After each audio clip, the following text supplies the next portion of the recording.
भाजपा छोड़कर सपा गए स्वामी प्रसाद मौर्य के बेटे उत्कृष्ट मौर्य को समाजवादी पार्टी से भी ऊंचा हार सीट से टिकट नहीं मिला है।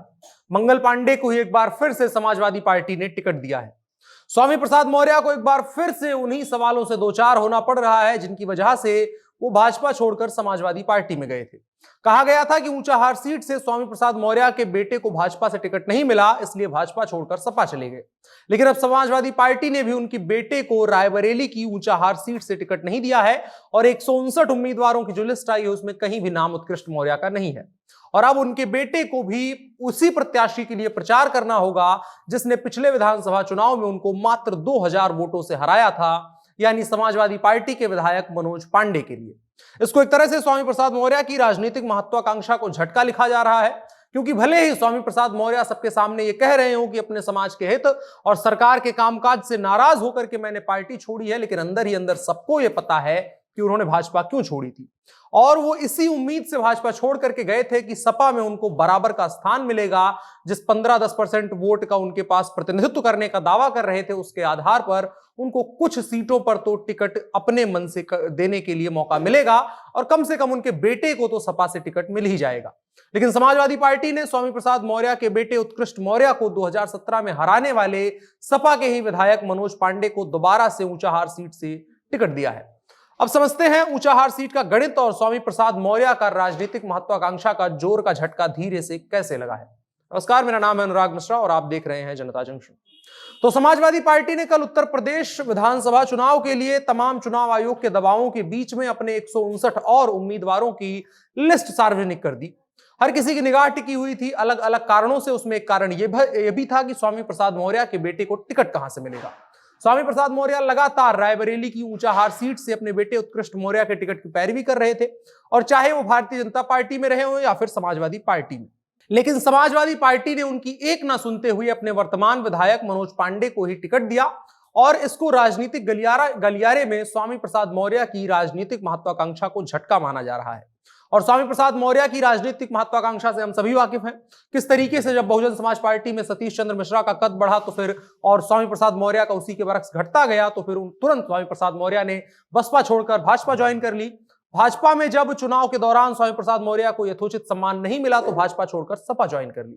स्वामी प्रसाद मौर्य को अपनी बेटी तक का राजनीतिक समर्थन नहीं मिला, लेकिन अपनी राजनीतिक महत्वाकांक्षा की प्रतिपूर्ति के लिए उन्होंने भाजपा छोड़कर सपा ज्वाइन करी।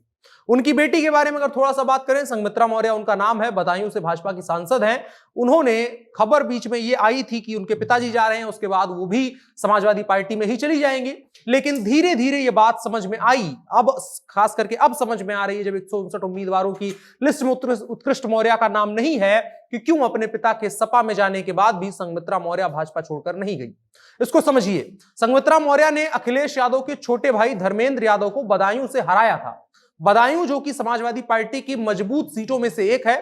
धर्मेंद्र यादव वहां से 2 बार के सांसद थे, और अगर संघमित्रा मौर्य भाजपा छोड़कर सपा जाती तो धर्मेंद्र यादव के खिलाफ पहला तो कोई नेता नहीं बचता, और एक बार फिर से समाजवादी पार्टी अपनी मजबूत उम्मीदवार को, जो अपने परिवार का उम्मीदवार है धर्मेंद्र यादव, उनको एक बार फिर से उस सीट से चुनाव लड़ा देती और संघमित्रा मौर्य की हालत उत्कृष्ट मौर्य वाली हो जाती। उनको भी धर्मेंद्र यादव के लिए प्रचार करना पड़ता या कहीं दाएं बाएं की सीट मिल जाती, क्योंकि वो जीती हुई सांसद है। इस बात से यह साफ समझा जा सकता है कि संघमित्रा मौर्य ने क्यों समझदारी दिखाते हुए अपने पिता के साथ भाजपा नहीं छोड़ने का विकल्प लिया। अब आते हैं स्वामी प्रसाद मौर्य पर। पिछले दिनों जब पिछड़ा वर्ग के नेता माने जाने वाले स्वामी प्रसाद मौर्य ने योगी कैबिनेट से इस्तीफा देकर साइकिल की सवारी करी थी तो उत्तर प्रदेश में बड़ी सियासी हलचल हुई थी। स्वामी प्रसाद मौर्य ने बीजेपी पर पिछड़ा और दलितों की उपेक्षा का आरोप लगाया था, लेकिन अचानक उनका पाला बदलने की जो मंशा थी उसमें साफ साफ तौर पर सभी को राजनीतिक महत्वाकांक्षा नजर आ रही थी।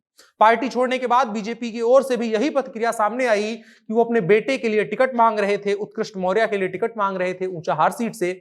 सपा में आने के बाद खुद स्वामी प्रसाद मौर्य की तरफ से ऊंचा हार सीट से बेटे उत्कृष्ट मौर्य की राजनीतिक शुरुआत, एक तरीके से जीत वाली शुरुआत, 2 बार वो हार चुके हैं भाजपा और बसपा के टिकट पर, जीत वाली शुरुआत करने की बात सामने आई थी। लेकिन सपा में भी आसान नहीं हुआ। जिस सीट से स्वामी प्रसाद मौर्य अपने बेटे की पैरवी कर रहे थे, वहां से सपा के ही मनोज कुमार पांडे जीते हैं 2 बार, और ऐसे में उनकी राह आसान नहीं थी। माफ करिएगा, एक ही बार जीते हैं। मनोज पांडे को अखिलेश यादव का करीबी भी माना जाता है। दो नेता हैं उत्तर प्रदेश में, एक तो तेज नारायण पांडे, दूसरे हैं मनोज पांडे। दोनों को इनका अखिलेश यादव का काफी करीबी माना जाता है। मनोज पांडे को सरकार में मंत्री पद नहीं मिला था, तब वो विधायक नहीं थे। तेज नारायण पांडे को उस वक्त पर अयोध्या से वो जीत करके आए थे, उनको मनोरंजन कर राज्य मंत्री का पद भी मिला था। उनका टिकट कटना, ना तेज नारायण पांडे का टिकट काट सकते हैं अखिलेश यादव, ना ही मनोज पांडे का, क्योंकि ब्राह्मण चेहरे, जो प्रोमिनेंट चेहरे हैं इनके पास, जो छात्र राजनीति से आने वाले चेहरे हैं, वो यही दो चेहरे मूल रूप से अखिलेश यादव के पास हैं। तो उनका वोट काटना, चाहे मनोज पांडे का ही बात कर रहे हैं अभी हम, उनका काटना एक तरीके से ब्राह्मण वोटर्स के लिहाज से सही नहीं था। और इसी कारण से अखिलेश यादव ने स्वामी प्रसाद मौर्य जैसे महत्वाकांक्षी नेता की महत्वाकांक्षा को धता बताते हुए अपनी पार्टी के काडर को अपने साथ में जोड़े रखना उचित समझा है। अब आइए थोड़ा सा पीछे चलते हैं, समझते हैं कि उत्कृष्ट मौर्य और ऊंचाहार सीट, इन दोनों का याराना क्या है। 2012 में बीएसपी से लड़े थे उत्कृष्ट मौर्य। समाजवादी पार्टी के मनोज पांडे ने बीएसपी के उत्कृष्ट मौर्य को तब भी हराया था। इस मुकाबले में कांग्रेस के अजय पाल सिंह तीसरे स्थान पर रहे थे, जबकि निर्दलीय उम्मीदवार जितेंद्र बहादुर सिंह चौथे स्थान पर रहे थे। इस चुनाव में मनोज पांडे को 61,930 तो उत्कृष्ट मौर्य को 59,348 वोट मिले थे, यानी 2000 वोटों का अंतर 2012 में था। फिर 2017 आई, मोदी लहर थी और फिर भाजपा से उत्कृष्ट मौर्य को ही टिकट मिला था। फिर सामना उनका उन्हीं से हुआ, मनोज पांडे से, और इस बार फिर से सपा के ही उम्मीदवार मनोज कुमार पांडे ने उनको हरा दिया। हालांकि जीत का अंतर एक बार फिर से महज 2000 का ही था। इस चुनाव में बसपा तीसरे, कांग्रेस चौथे नंबर पर रही थी और इस चुनाव में भी मनोज कुमार पांडे को 59,103 वोट मिले थे और उत्कृष्ट मौर्य को 57,169। कुल मिलाकर के हर बार 2000 वोटों का अंतर रह गया था। वो अंतर कहां रह गया था, उसके लिए थोड़ा सा जातीय समीकरण समझते हैं। इस सीट पर करीब 50,000 यादव हैं, 45,000 मौर्य हैं, 12,000 लोध हैं, 10,000 कुर्मी हैं, करीब 50,000 अन्य ओबीसी वोटर हैं, 28,000 मुसलमान वोटर हैं, वहीं करीब 75,000 पासी समुदाय के हैं, 25,000 हरिजन जाति के हैं, 30,000 ब्राह्मण हैं, 25,000 राजपूत हैं।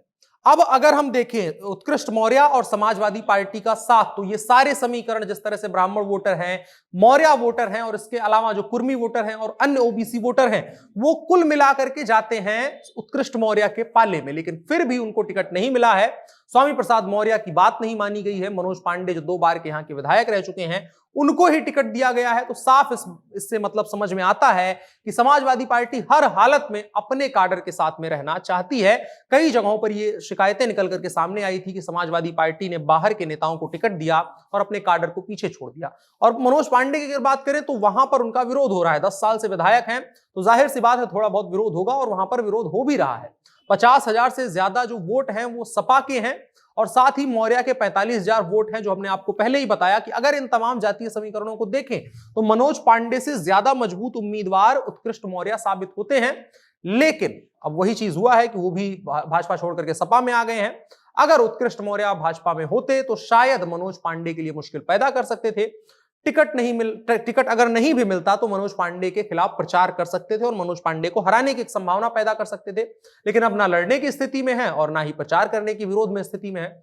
और सपा का जो रास्ता आसान करने के लिए उत्कृष्ट की इस राजनीतिक कुर्बानी ने काफी योगदान दिया है और स्वामी प्रसाद मौर्य के साथ कुल मिलाकर के हो गया है एक बहुत बढ़िया खेल। देखने वाली बात होगी किस तरीके से स्वामी प्रसाद मौर्य, जो 15 दिनों पहले माने जा रहे थे कि समाजवादी पार्टी में एक अच्छा खासा पद लेकर के आए हैं, अच्छा खासा कद लेकर के आए हैं, आज उनके बेटे को ही टिकट नहीं मिला है, जिसकी वजह से उन्होंने भाजपा छोड़ी थी। आगे क्या कुछ होगा उस पर भी लगातार हम बातें करते रहेंगे। फिलहाल के लिए इतना ही। इस वीडियो को साझा करिएगा। मेरा नाम अनुराग मिश्रा है, आप जनता जंक्शन देख रहे हैं।